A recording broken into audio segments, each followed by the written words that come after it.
Hello, guys. This is here. Welcome to another Model Party discussion. Today we're going to talk about the Return of Tambelon, Part 1 and 2. Believe it or not, this episode used to scare me a lot as a kid. This episode. I When it was on, I would turn it off. I just couldn't watch it. But as I grew older, I got accustomed to it. So the episode opens up with the ponies all playing hide and seek.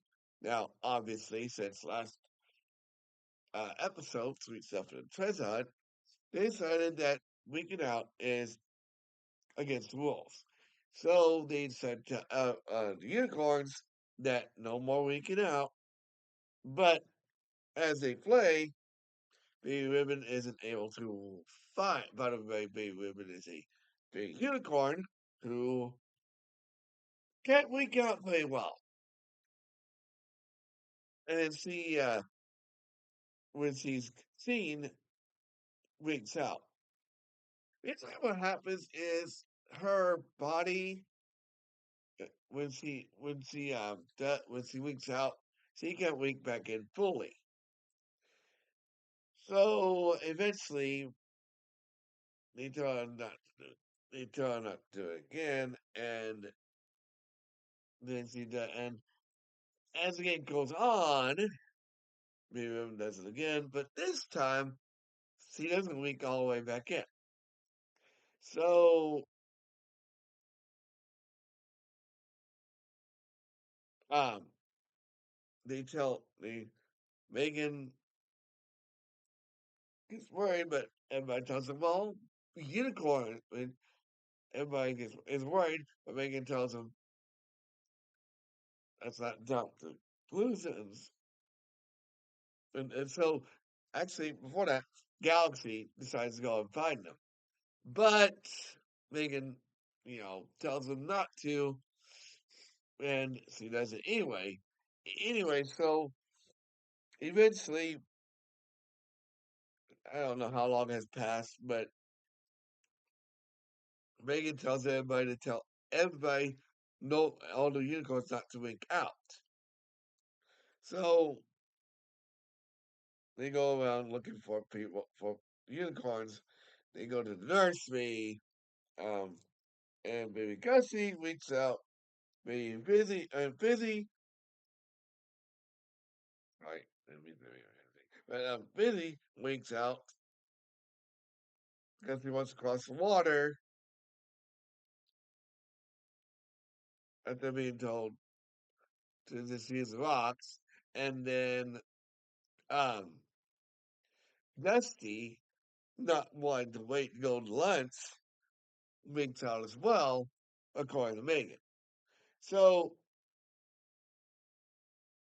eventually they go to bed, and Megan has a dream about Ribbon being. Oh, and by the way, Ribbon is also seen in this creepy place. Anyway, Ribbon telepathically talks to her in the dream and says, Tambelon. And they decide that Megan decides to go and tell them about what Ribbon tells them. And they all start singing Where Have the Unicorns Gone, which is a song, and about them wondering where they went. Anyway, also see Grogar this big horned sheep get ready for a ceremony that will put the ponies into the realm of darkness. And as they're continuing, oh, by the way, Galaxy also makes out, uh, no, not Galaxy, one of the unicorns wink out when they are looking for the unicorns, and he's also hit by a rock slide. Anyway, so the episode continues on.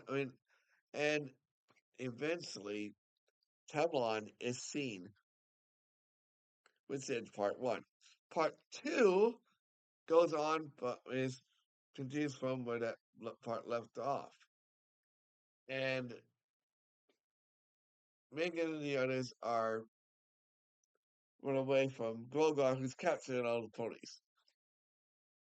Eventually, they meet up and they talk about who all's still there.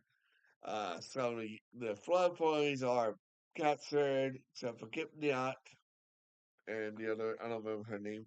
Um, Most of the Grundles have been captured, which we haven't seen since the movie. Um, most of the sea ponies have been captured, and most of the bush boys also have been captured.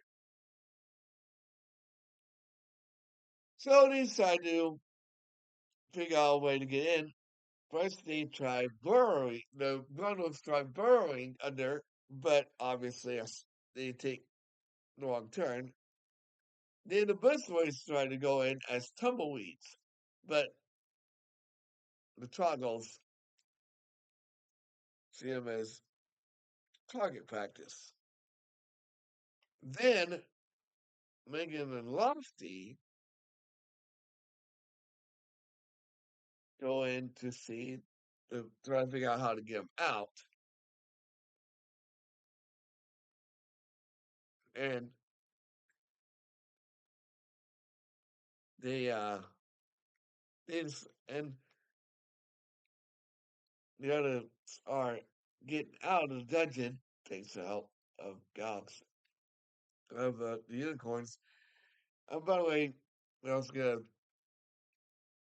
a moment with Vivian telling everybody that she gave a telepathic message to Megan, and she did. Then they all meet up, and they try to escape, but are captured.